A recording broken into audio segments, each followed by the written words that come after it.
Sempat menjadi seorang budak, wanita ini menjelma menjadi seorang istri sultan. Dia lahir di suatu tempat yang sekarang ini telah menjadi bagian dari Ukraina. Waktu masih remaja, dia ditangkap di sana dan dijadikan budak. Tapi, justru itulah menjadi awal permulaan perjalanannya menjadi seorang permaisuri sultan. Singkat cerita, dia menjadi salah satu selir kesayangannya sultan. Dan dia telah melahirkan 5 orang anak laki-laki dan 1 orang anak perempuan. Wanita ini adalah sosok wanita yang cantik, pintar, dan periang. Itulah mengapa Sultan sangat mencintainya. Tapi justru itu jugalah yang membuat timbulnya kecemburuan di antara selir sultan lainnya, termasuk salah satu selir sultan yang telah lebih dulu ada di sana, yang juga telah memberikan 1 orang anak laki-laki kepada sultan yang seharusnya menjadi penerus tahta sang sultan. Tapi putra pertamanya ini justru mati di tangan sang ayah, alias sultan itu sendiri. Yang rumornya hal ini bisa terjadi karena sang sultan dipengaruhi oleh salah satu selir kesayangannya yang dahulu pernah menjadi budak ini.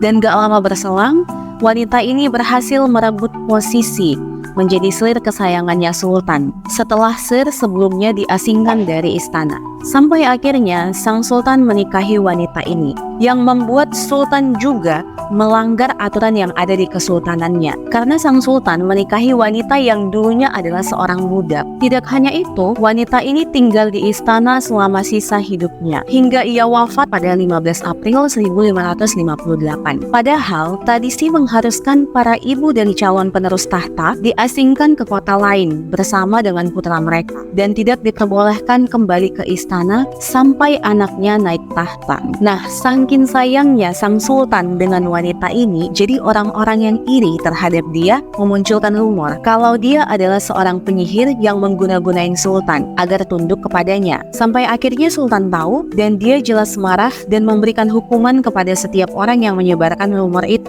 Nah, itu tadi kisah singkat dari seorang yang awalnya adalah seorang budak menjelma menjadi sosok penting dalam kerajaan Utsmaniyah yang saat itu dipimpin oleh Sultan Sulaiman pertama. Dan yang sedari tadi kita bicarakan adalah Alexandra Lisowski atau yang sering dikenal dengan Hurrem Sultan. Hurrem sendiri merupakan nama yang diberikan oleh Sultan Sulaiman yang memiliki arti bahagia atau priang. Aku punya pertanyaan, kira-kira kalian tahu nggak siapa selir yang diasingkan dari istana karena berselisih dengan Hurrem?